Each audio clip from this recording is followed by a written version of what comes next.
आज सभी साथियों का यहाँ आने के लिए। जैसा कि रामबली जी ने बताया कि अरवल जिला में मेरा ये पहला, आप लोगों से पहली बार मैं मुखातिब हो रहा हूँ। दुर्भाग्यवश यहाँ हम लोग अभी तक पदयात्रा के जरिए नहीं आ पाए हैं। हालांकि यहाँ कुर्था में मैं एक छोटे से प्रोग्राम में आया था, लेकिन आज यहाँ एक छोटी सी बैठक है, उसके लिए मैं आया हूँ। उससे पहले आप पत्रकार जनों से मुलाकात कर रहे हैं। दो पार्टी के जो कार्यक्रम बड़े अभी होने हैं, जिसकी घोषणा हुई है 11 मई से, हम लोग जो बिहार में जातीय जनगणना भूमि सर्वे से जुड़ा हुआ जो मामला है, उसको लेकर जन स्वराज पार्टी ने एक बड़े अभियान की शुरुआत करने की बात कही है। जैसा कि आपको मालूम है, जातीय जनगणना को लेकर पिछले 3-4 वर्षों से बिहार में कई तरह की राजनीतिक दलों के विचारों का आपस में द्वंद्व चलता रहा है। कुछ लोग उसके पक्ष में, कुछ लोग उसके विपक्ष में। जन स्वराज की भावना हमेशा रही है कि इस तरह की गणना से, इस तरह के सर्वे से कोई नुकसान नहीं है। अगर उस गणना, उस सर्वे से जानकारी जो मिले, उसका उपयोग किया जाए समाज के बेहतरी के लिए, तो उसका फायदा ही है। और इसीलिए हम लोगों ने जातीय जनगणना, जो जिसको सरकार ने जनगणना कहा, जनगणना तो है नहीं, वो गणना ही, सर्वे ही है, उसके आधार पर जो समाज के साथ बहुत बड़ा धोखा हुआ है, उसको लेकर जन स्वराज ने 11 मई से एक बड़े कार्यक्रम की घोषणा की है। आप लोगों को याद होगा, 2 अक्टूबर 2023 को जातीय जनगणना प्रकाशित हुआ। 7 नवंबर 2023 को इसको विधानसभा के पटल पर रखा गया और 23 नवंबर 2023 को मुख्यमंत्री ने और तब की सरकार ने, जिसमें जदयू और राजद दोनों के लोग थे, उन्होंने कुछ घोषणाएं की। उन घोषणाओं में एक सबसे महत्वपूर्ण घोषणा ये थी कि जातीय जनगणना के आधार पर चिन्हित किए गए 94 लाख गरीब परिवारों को, जिसमें सभी जाति धर्म के लोग हैं, लेकिन ज्यादातर उसमें अति पिछड़ा, दलित, मुस्लिम समाज के लोग रहे हैं, तो 94 लाख गरीब परिवारों को सरकार ने, मुख्यमंत्री ने 2 लाख रुपया सहायता के तौर पर देने की घोषणा की थी। उस घोषणा के आज 2 बरस हो गए और जो लोग जातीय जनगणना पर इतना राजनीति कर रहे थे, आपने किसी का एक बयान नहीं सुना होगा कि वो 94 लाख लोगों को जो 2 लाख रुपया मिलना था, 94 लाख परिवारों को, उनको क्या हुआ। 2 बजट उसके बाद सरकार ने रख दिया, अभी तक उस योजना को लेकर एक भी प्रावधान नहीं किया गया है। तो जन स्वराज ने ये घोषणा की है कि 11 मई से हम लोग एक राज्य स्तरीय, राज्य व्यापी हम लोग आंदोलन शुरू करेंगे, जिसमें गांव-गांव जाएंगे और उन लोगों से पूछेंगे कि अगर आपको 2 लाख रुपया मिला कि नहीं, और नहीं मिला तो हस्ताक्षर कीजिए, ताकि सरकार पर दबाव बनाया जा सके। दूसरा मुद्दा यह है कि 2006 से आप यहाँ सुनते हैं, दलित महादलित की परिभाषा नीतीश कुमार ने शुरू की। अनुसूचित जाति समाज के लोगों को 2 वर्ग में बांटकर दलित महादलित बनाया और एक योजना में 2006 में कहा कि जितने लोग लैंडलेस हैं, जिनके पास घर नहीं है, उनको 3 डिसमिल जमीन सरकार की ओर से दिया जाएगा। अगर सरकारी जमीन नहीं है तो खरीद कर दिया जाएगा। 2008 से योजना चल रही है। कुल जमा 2,34,000 परिवारों को ही ये अभी तक इसका लाभ मिला है, सरकार का दावा है। और भारत सरकार के प्लानिंग कमीशन ने एक रिपोर्ट जारी किया है, जिसमें कहा है कि 2,34,000 परिवार में भी सिर्फ 1,20,000 परिवार को ही जमीन मिला है, बाकी लोगों को सिर्फ पेपर पर ही जमीन दी गई है। मिलना चाहिए था 50 लाख परिवारों को। उन्हीं दलित महादलित भाइयों के, उनके परिवार के वोट के आधार पर नीतीश बाबू कुर्सी पर हैं और सिर्फ 2,34,000 लोगों को जमीन आवंटित किया गया और उसमें भी आधे लोगों को सिर्फ कागज पर दिया गया, अभी तक पोजीशन नहीं मिला। तीसरा जो बहुत बड़ा मुद्दा है, आप अरवल में भी देखते होंगे, ये भूमि सर्वे का काम जो चल रहा है। भूमि सर्वे के नाम पर इस राज्य सरकार ने राजस्व विभाग को धन उगाही का, जनता से धन उगाही का सबसे बड़ा जरिया बना लिया है। हर घर में रसीद कटाने के लिए, दाखिल खारिज करने के लिए, जमाबंदी के लिए 20,000, 25,000, 50,000 रुपया लिया जा रहा है। ये काम हो रहा है जमीन के सर्वे के नाम पर। और फरवरी में अभी सरकार का रिपोर्ट आया है, 20% से कम जमीन का ही अभी तक डिजिटाइजेशन हुआ है। तो ये तीनों जो मुद्दे हैं, कि 94 लाख परिवारों को 2 लाख रुपया जो आपने देने का वादा किया था वो कब दीजिएगा? दलित, महादलित, अति पिछड़ा समाज के भूमिहीन लोगों को जो 3 डिसमिल जमीन देने की, उस पर आपने क्या किया वो बताइए। और तीसरा, ये भूमि सर्वे के नाम पर घर घर में जो आप लड़ाई लगा रहे हैं, हर गांव में हर परिवार से पैसे की जो वसूली हो रही है, इस पर तुरंत रोक लगाई जाए। इसके लिए जनसुराज 11 मई से राज्य व्यापी आंदोलन शुरू कर रहा है। गांव गांव में हम लोग जाएंगे। ये तय किया है कि 1 करोड़ लोगों से हस्ताक्षर लिया जाएगा, उनकी सहमति ली जाएगी और उसको लेकर हम लोग राज्यपाल और मुख्यमंत्री से मिलेंगे। अगर वो बात नहीं मानते हैं तो अगला जो मानसून सत्र है उसमें जनसुराज लोगों के साथ मिलकर विधानसभा का घेराव भी करेगा। और इसकी जो शुरुआत है वो शुरुआत मैं खुद से अपने साथी जो नेतागण हैं, जो समर्थक हैं, जो हम लोग के कार्यकर्ता हैं, जनसुराज परिवार से जुड़े लोग हैं, ये सब हम लोग शुरुआत इसकी कर रहे हैं मुख्यमंत्री के अपने गांव कल्याण बिगहा नालंदा से। वहीं पर जाकर शुरू करेंगे। पूछेंगे कि भाई किसको 2 लाख रुपया मिला, किस दलित महादलित को 3 डिसमिल जमीन मिला। और कल्याण बिगहा में लोगों से जाकर ये पूछेंगे कि भाई आपके भूमि सर्वे में दाखिल खारिज में रसीद कटाने में सरकार आपसे पैसा ले रही है कि नहीं ले रही है? क्योंकि अगर नीतीश बाबू अपने गांव में ये 3 काम नहीं करा पा रहे हैं तो पूरे बिहार में जो आरोप लग रहा है उनके सरकार पर, वो स्वाभाविक है कि भाई आप अपने गांव में तो कम से कम लागू करा के दिखा दो। तो इसकी शुरुआत 11 तारीख को मैं कल्याण बिगहा से खुद करूंगा। कल ही मैंने इसकी घोषणा की है, आपसे भी साझा कर रहे हैं। इसके अलावा 20 मई से मैं छपरा सिताब दियारा से, जेपी के गांव से बिहार बदलाव यात्रा की शुरुआत कर रहा हूं। जेपी का जो व्यवस्था परिवर्तन का संपूर्ण क्रांति का नारा था, उनके लोग, उनके मानने वाले लोग, उनके विचारों को मानने का दावा करने वाले लोग सत्ता में पिछले 30-35 साल से हैं, लेकिन बिहार में व्यवस्था परिवर्तन की लड़ाई अधूरी है। यहाँ पर संपूर्ण क्रांति की बात तो छोड़ दीजिए, जो व्यवस्था पहले से थी वो भी बर्बाद हो गई। इसलिए जेपी के गांव सिताब दियारा से 20 तारीख से जनसुराज की ओर से हम लोग एक बिहार बदलाव यात्रा की शुरुआत करेंगे, जिसमें 120 दिन 4 महीना घर लौटे बगैर गाड़ी से बिहार के 240 विधानसभा क्षेत्रों के गांव, घर, पंचायत, प्रखंड में हम लोग जाएंगे, वहीं पर रुकेंगे, साथ में जनता के रहेंगे और पूरे बिहार में लोगों को एक ही संदेश देना है कि अगर व्यवस्था परिवर्तन करनी है तो आप अपने बच्चों के लिए सजग होइए, अपने बच्चों के लिए वोट कीजिए, उनके पढ़ाई रोजगार के लिए वोट कीजिए। ये संदेश लेकर हम लोग सिताब दियारा से निकलेंगे। तो ये जो 2 बड़े कार्यक्रम है, इसकी मैंने आपसे साझा किया।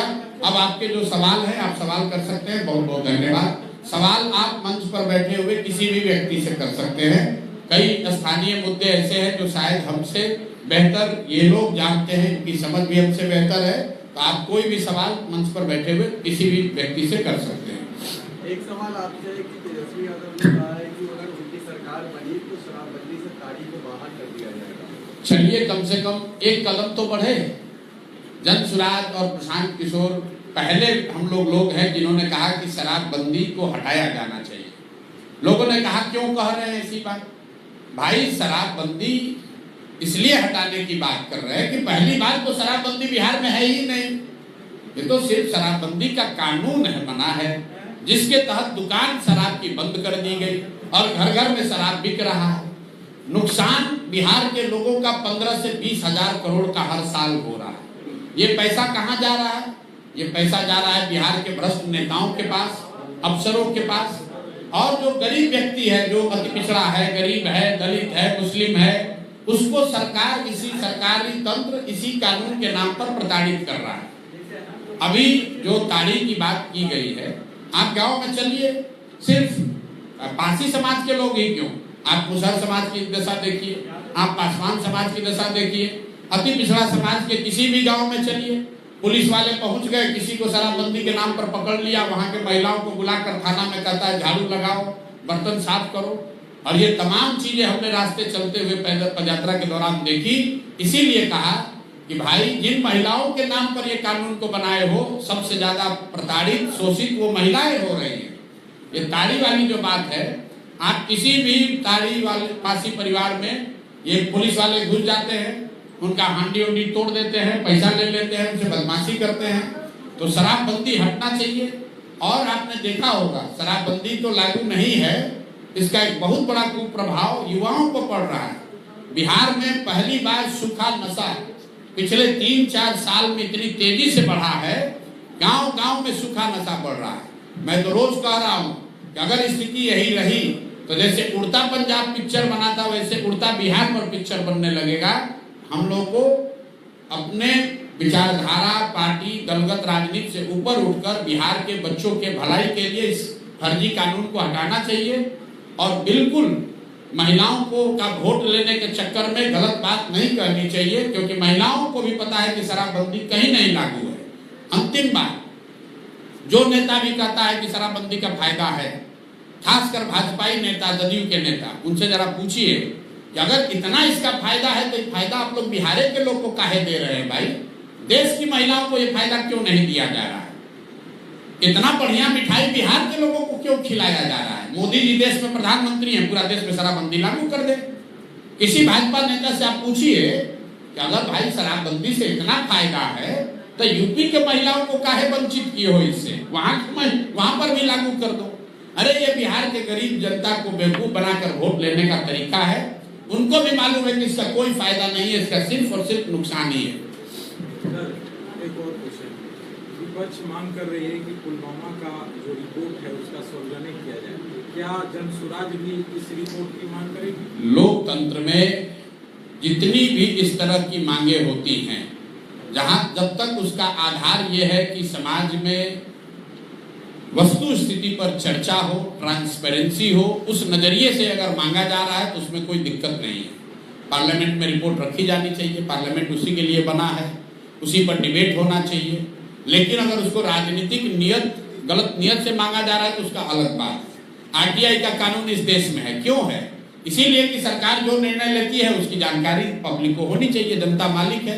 तो उस मांग में कोई दिक्कत नहीं है। अगर सरकार सही समझती है उसमें कोई ऐसा सेंसिटिव राष्ट्रीय सुरक्षा से जुड़ा मामला नहीं है तो राजनीतिक रोटी सेकने के बजाय रिपोर्ट को सार्वजनिक करना चाहिए, इसमें कोई दिक्कत नहीं।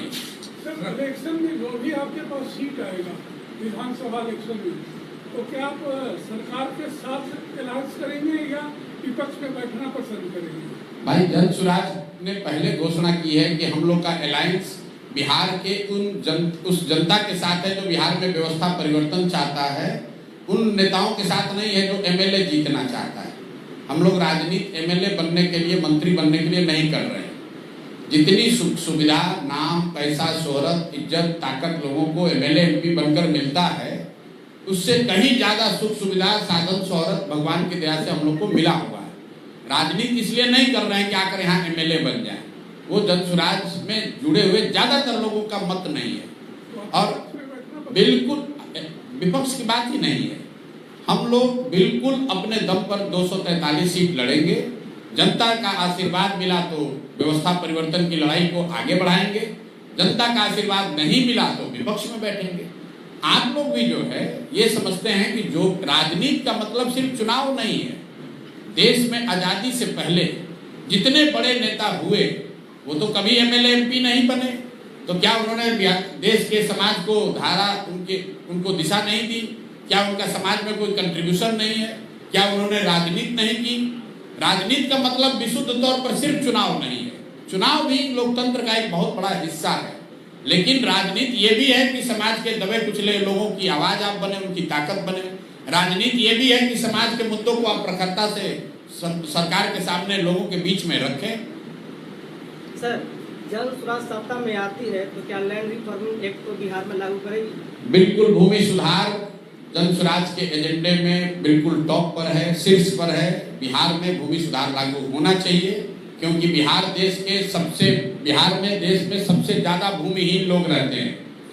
ग्रामीण बिहार में करीब करीब 60% बिहार की जनता, ग्रामीण क्षेत्र में रहने वाले लोग, उनके पास 1 इंच 1 धूर जमीन नहीं है। देश के स्तर पर सिर्फ 38% लोग ही भूमिहीन हैं। बिहार में 60% आदमी भूमिहीन है। उसमें भी अगर आप देखिएगा तो दलित समाज के जो लोग हैं, 86% दलित समाज के लोगों के पास 1 इंच जमीन नहीं है। तो निश्चित तौर पर यह सुधार होना चाहिए। सुधार होना चाहिए, समाज को लड़ाना नहीं चाहिए। सुधार का मतलब यह है कि मान लीजिए कि 25 लाख एकड़ जमीन जो सीलिंग के तहत सरकार ने आजादी के बाद अपने कब्जे में लिया, जिसका मालिकाना हक अभी सरकार के पास है। 8 लाख एकड़ जमीन जो विनोबा भावे के आंदोलन से, भूदान आंदोलन से निकला, 25 लाख एकड़ जमीन किसको दिया गया इसकी किसी को जानकारी नहीं है। ये इसकी जानकारी किसी को नहीं है। आज जो भूमि के मालिक हैं उनको बहुत सारे ऐसे लोग हैं, 1/3 से ज्यादा ऐसे लोग हैं जिन जमीन के मालिक हैं। आप जमीन जोत रहे हैं लेकिन आपके पास बेचने का अधिकार नहीं है। अभी आपने सुना होगा बेतिया में, दोनों चंपारण में बेतिया राज की जमीन का अधिग्रहण कर लिया गया। भाई बेतिया राज का तो जमीन कोई है ही नहीं पेपर पर। जब जमींदारी कानून खत्म कर दिया गया तो बेतिया राज का जमीन अभी तक 78 साल से बचा हुआ कैसे था? तो सरकार उस जमीन का अधिग्रहण कर रही है जो जमीन था ही नहीं, जो लोगों ने पहले खरीद लिया, जिसका सेटलमेंट हो गया, जिसका रसीद कट गया, जिसका जमाबंदी हो गई। तो व्यापक भूमि सुधार पूरी व्यापकता में उसको समझकर लागू करने की जरूरत है, ताकि जिनके पास जमीन है उनका मालिकाना हक क्लियर हो, जमीन की प्रोडक्टिविटी बढ़े, उत्पादकता बढ़े, लोग अपनी जरूरत के हिसाब से जमीन का उपयोग कर सकें। और भूमि सुधार का दूसरा लक्ष्य ये होना चाहिए कि बिहार में जो भूमिहीनता है कम से कम उसको राष्ट्रीय औसत तक लाया जाए। बिहार में जो 60% भूमिहीन लोग हैं उनको सरप्लस जमीन को, सरकारी जमीन को उनके बीच में देकर कम से कम 20-25% भूमिहीनता को कम किया जा सकता है। तो जन स्वराज के प्राथमिकताओं में ये शीर्ष पर है। सर, जिनके पास 500 बीघा है तो लैंड रिफॉर्म एक्ट का उसका असर पड़ेगा या नहीं पड़ेगा? 500 बीघा किसके पास जमीन होगा भाई? है जिनके पास। अगर है तब तो गलत ही होगा भाई। सरकार के कानून के मुताबिक ये हमको कानून थोड़े, जन स्वराज को ये कानून बनाना नहीं है, पहले से जो कानून बना हुआ है उसके तहत आपके पास 500 एकड़ जमीन सर ग्रामीण क्षेत्र में हो ही नहीं सकता है। अगर है तो गलत है। सर, पूरे बिहार में अच्छा जगह है और इस 11 मई के जो आंदोलन शुरू कर रहे हैं, बिहार के मुख्यमंत्री नीतीश कुमार को गाँव क्यों चुना गया? क्यों? ठीक बात है। कल्याण बिगहा से क्यों कर रहे हैं? इसलिए कर रहे हैं कि बिहार में 45,000 गाँव है। हम लोग कह रहे हैं कि भाई ये काम नहीं हुआ है, सरकार दावा करती है कि बड़ा विकास हुआ है, तो हम लोग कह रहे हैं भाई और कहीं हो चाहे नहीं, अपने घर अपने गांव में तो आपने जरूर किया होगा इस काम को। कल्याण बिगहा तो नीतीश कुमार हर 2 महीना पर 4 महीना पर जाते रहे। लोग कहता है भाई कि पूरा बिहार में सबसे ज्यादा विकास नालंदा में हुआ है, ऐसा लोग बताते हैं। और नालंदा में भी सबसे ज्यादा विकास हरनौत में हुआ है, नगर नौसा में हुआ है, कल्याण बिगहा में हुआ है। तो कल हम हरनौत गए थे और लोगों से बातचीत की, लोगों ने तो ये नहीं बताया। तो हमने कहा भाई ये तो सभा है, अब हम आपके गांव में आते हैं और एक एक घर हम लोग जाएंगे और पूछेंगे कि भाई भूमि सुधार का ये जो सर्वे काम चल रहा है इसमें आपको घूस लगता है कि नहीं लगता है। अगर नीतीश बाबू के गांव में रसीद कटाने के लिए पैसा लग रहा है तो स्वाभाविक तौर पर उनकी कलई खुलेगी। अगर नीतीश कुमार के गांव के दलितों को 3 डिसमिल जमीन नहीं मिला, इसका मतलब है कि ये जो रिपोर्ट आया है वो सत्य है। अगर नीतीश कुमार के गांव में किसी गरीब परिवार को 2 लाख रुपया जातीय जनगणना के बाद नहीं मिला, इसका मतलब है कि जो आरोप लग रहा है कि ये जातीय जनगणना आपने जातीय उन्माद फैलाने के लिए, राजनीतिक रोटी सेकने के लिए कराया था, किसी की मदद के लिए नहीं किया था। इसीलिए कल्याण बिगहा जा रहे हैं। इसके लिए आप में एक बार वहां पर विजिट करवा चुके हैं? नहीं, बिल्कुल नहीं। ये तो हम कल पहली बार 3 बरस से मैं बिहार में सक्रिय हूँ। मैं नालंदा में कल पहली बार जिले में गया था। आज तक मैं नालंदा गया ही नहीं था। पिछली बार नालंदा में नीतीश कुमार के साथ ही उनके घर गए थे हम। कल मैं पहली बार जन स्वराज के बैनर के तहत नालंदा गया, हरनौत में बातचीत की। लोगों ने कहा कि भैया यहाँ पर भी वही स्थिति है जो पूरे बिहार में। तो मैंने घोषणा की कि अगर हमको जाना ही है गांव-गांव, सिर्फ कल्याण बिगहा ही नहीं जाना है, जन स्वराज के लोग तो 1 करोड़ लोगों का हस्ताक्षर लेना है, तो 40,000 गाँव में कार्यक्रम चलेगा। लेकिन उसकी शुरुआत क्यों ना हम लोग कल्याण बिगहा से ही करें, ताकि लोग समझ पाए, देख पाए और हम लोग का भी आँख खुलेगा कि क्या ये योजनाएं जिसका दावा नीतीश कुमार उनकी सरकार कर रही अपने गांव में भी लागू करा पाए कि नहीं लागू करा पाए। नीतीश कुमार का तो आप दावा सीधा खोखला साबित करने की कोशिश कर रहे हैं। हम कहाँ कर रहे हैं? हम तो कह रहे हैं कि हम गांव में जाएंगे। अभी सरकार के पास 10 दिन समय है, वहां के दलितों को अभी से भी जमीन दे दो। वहां पर जो गरीब परिवार है अभी से भी उसको 2 लाख रुपया दे दीजिए। अगर वहां पर करप्शन नहीं हुआ है, भूमि का रसीद काटने में पैसा नहीं लिया है, तो लोग हम लोग को कहेगा कि नहीं भैया हम लोग तो पैसा नहीं लगता है, हम लोग का रसीद बिल्कुल ईमानदारी से कट रहा है बिना पैसे के। वहां पर लोग कहेंगे, सारी मीडिया रहेगी, घर घर जाएंगे। लेकिन आप समझिए कि अगर नीतीश बाबू के गांव में वहां पर लोगों को रसीद काटने के लिए अगर अफसरों को पैसा देना पड़ रहा है, तो अरवल, जहानाबाद, कुर्था में लोगों को पैसा देना पड़ेगा कि नहीं पड़ेगा? हम लोग जब यहाँ कह रहे हैं कि कुर्था में, जहानाबाद में, औरंगाबाद में, सासाराम में, चंपारण में लोगों को जमीन का रसीद कटाने में पैसा लग रहा है, तो सरकार का नहीं नहीं ये झूठ बोल रहे हैं। तो हम कहे चलो भाई नीतीश जी के गांव में ही पूछ लेते हैं। देखिए सर, शिक्षा के सुधार की बात आपकी पार्टी करती है, अभी क्या शिक्षा सुधार नहीं है, शिक्षा नहीं मिला है लोगों को? नहीं, देखिए शिक्षा जो है बिहार में जो सरकारी शिक्षा व्यवस्था थी वो बहुत अच्छी कभी नहीं थी, लेकिन पहले जिला में, प्रखंड में एक दो गांव स्कूल ऐसे सरकारी जरूर थे जहां से पढ़कर लोग अपना जीवन सुधार लेते थे। हम खुद सरकारी विद्यालय में पढ़े हैं, ये बगल में रामबली जी से मैं रास्ते में पूछ रहा था, ये भी सरकारी विद्यालय में पढ़े हैं, और साथ ही आप लोग भी कई सरकारी विद्यालय में पढ़े होंगे। पहले क्या था कि जिले में एक दो सरकारी विद्यालय ऐसे अच्छे थे जहां पढ़कर लड़के पटना कॉलेज, साइंस कॉलेज पहुंच गए तो उनका जीवन सुधर सकता था। ये नीतीश लालू के राज में समता मूलक शिक्षा नीति बनाने के चक्कर में इन्होंने क्या किया कि हर जगह स्कूल के नाम पर बिल्डिंग बना दी, शिक्षा की चिंता नहीं की। नतीजा क्या हुआ? जहां स्कूल के विद्यालय के भवन बने वहां पर शिक्षक नहीं है, जहां शिक्षक है वहां भवन नहीं है, जहां दोनों है वहां पढ़ाने का साधन नहीं है, और जहां तीनों है वहां पढ़ने वाले बच्चे नहीं है। कई बार ऐसा लोगों को लगता है कि शिक्षा व्यवस्था इसलिए खराब है कि वहां स्कूल में खिचड़ी बट रहा है। ऐसी बात नहीं है। अगर खिचड़ी बंटने से शिक्षा व्यवस्था खराब होती तो 6वीं क्लास के ऊपर के विद्यालय में तो खिचड़ी नहीं बंटता है, वहां पर पढ़ाई क्यों नहीं हो रहा है? कुछ लोग बताते हैं कि नियोजित शिक्षकों ने खराब कर दिया, तो आप बताइए कि पटना कॉलेज, साइंस कॉलेज में तो कोई नियोजित शिक्षक नहीं गया है पढ़ाने, वहां पर पढ़ाई क्यों बंद हो गई? मेरे भाई, पढ़ाई की स्थिति इसलिए खराब हुई है कि समाज और सरकार, मैं सिर्फ सरकार को दोष नहीं दे रहा हूं, समाज और सरकार दोनों के प्राथमिकताओं में शिक्षा है ही नहीं। दोनों के लिए पूरी जो शिक्षा व्यवस्था है, शिक्षण संस्थाएं हैं, वो लाभ, सरकारी लाभ लेने और बांटने का जरिया है। गांव में जाइए, लोग कहते हैं भैया मास्टर साहब हमको साइकिल का पैसा नहीं दिए, ये नहीं बताते हैं कि यहाँ गणित का टीचर है ही नहीं। समाज भी यही पूछ रहा है कि हमारा पोशाक का पैसा कब आएगा, हमारा साइकिल का पैसा कब आएगा। पढ़ाई की चिंता नहीं करता है। और सरकार में जो लोग बैठे हैं वो भी यही कह रहे हैं कि अरे भाई मास्टर लोग को इतना रुपया दिया जा रहा है, मास्टर पढ़ा तो रहा नहीं है, चलो इससे कम से कम वोटर लिस्ट ही बनवाओ, इससे स्वच्छता अभियान ही चलवा लो। कहीं न कहीं इसी वजह से बिहार में शिक्षा व्यवस्था पूरी तरीके से ध्वस्त हुई है। और मैं आपको अंतिम एक बात बताऊं, जब इस दौर का इतिहास लिखा जाएगा, 20 साल नीतीश कुमार के मुख्यमंत्री काल का जब इतिहास लिखा जाएगा, तो उनके शासन काल में बिहार में शिक्षा व्यवस्था का ध्वस्त होने को उनके जीवन का सबसे बड़ा काला अध्याय बताया जाएगा। ऐसा इसलिए कि कल एक अच्छी सरकार आ जाए, सड़क टूटी हुई सड़क बन सकता है, अगर बिजली नहीं है बिजली आ सकती है, भ्रष्टाचार है उस पर रोक लगाया जा सकता है। लेकिन जो 2 पीढ़ी के लोग अब पढ़ लिख कर इसी ध्वस्त शिक्षा व्यवस्था से आगे निकल गए, सिर्फ उनके पास डिग्री हाथ लगी है, अब जीवन भर उनको शिक्षित समाज के पीछे ही चलना पड़ेगा, अब उनका जीवन कोई नहीं सुधार सकता है। तो ये बहुत बड़ा दोष, बहुत बड़ा गुनाह नीतीश कुमार ने एक पढ़े लिखे व्यक्ति होने के बावजूद शिक्षा व्यवस्था को जो ध्वस्त होने दिया, ये बहुत बड़ा गुनाह उनके सर पर, उनके कार्यकाल पर इतिहास लगाएगा।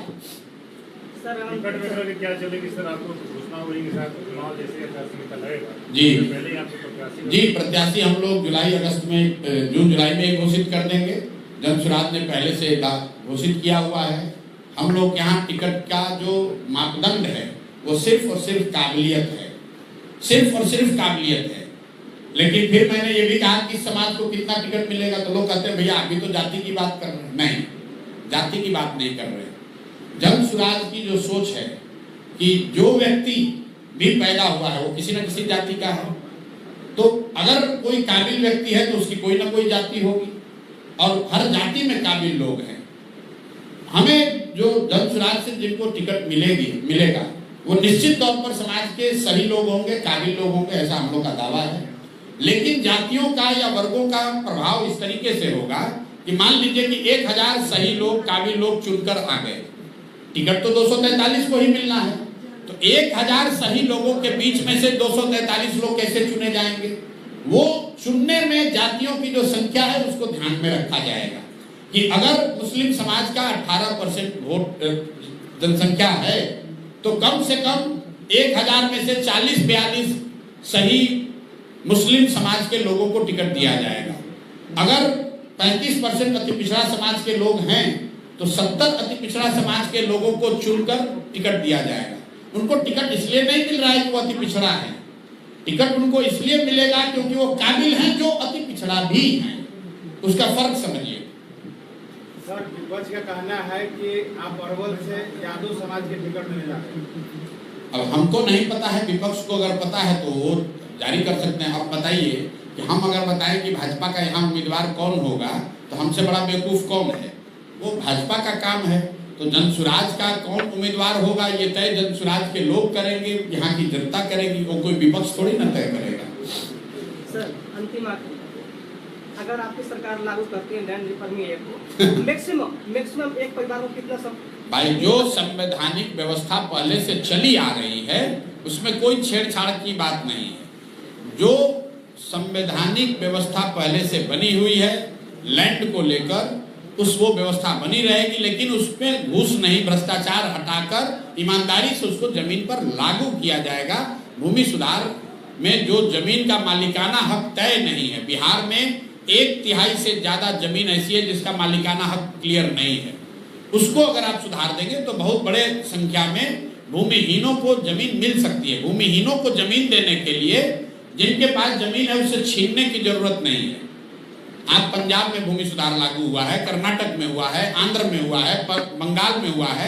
वहां ऐसा नहीं हुआ है कि कोई भूमि जिसके पास थी उससे छीन लिया गया। भूमि सुधार का मतलब यह है कि जितनी जमीन है, किसकी जमीन है ये तय हो, जो जमीन का मालिकाना हक नहीं है उसका मालिकाना हक एस्टेब्लिश किया जाए, और जो गरमजरुआ जमीन है, गरमजरुआ खास है, जो सरकारी जमीन जिसको आप मान सकते हैं, या जो समाज की जमीन है उसका डिस्ट्रीब्यूशन जो समाज के भूमिहीन लोग हैं, गरीब लोग हैं, उनको मिलना चाहिए। संवैधानिक व्यवस्था है।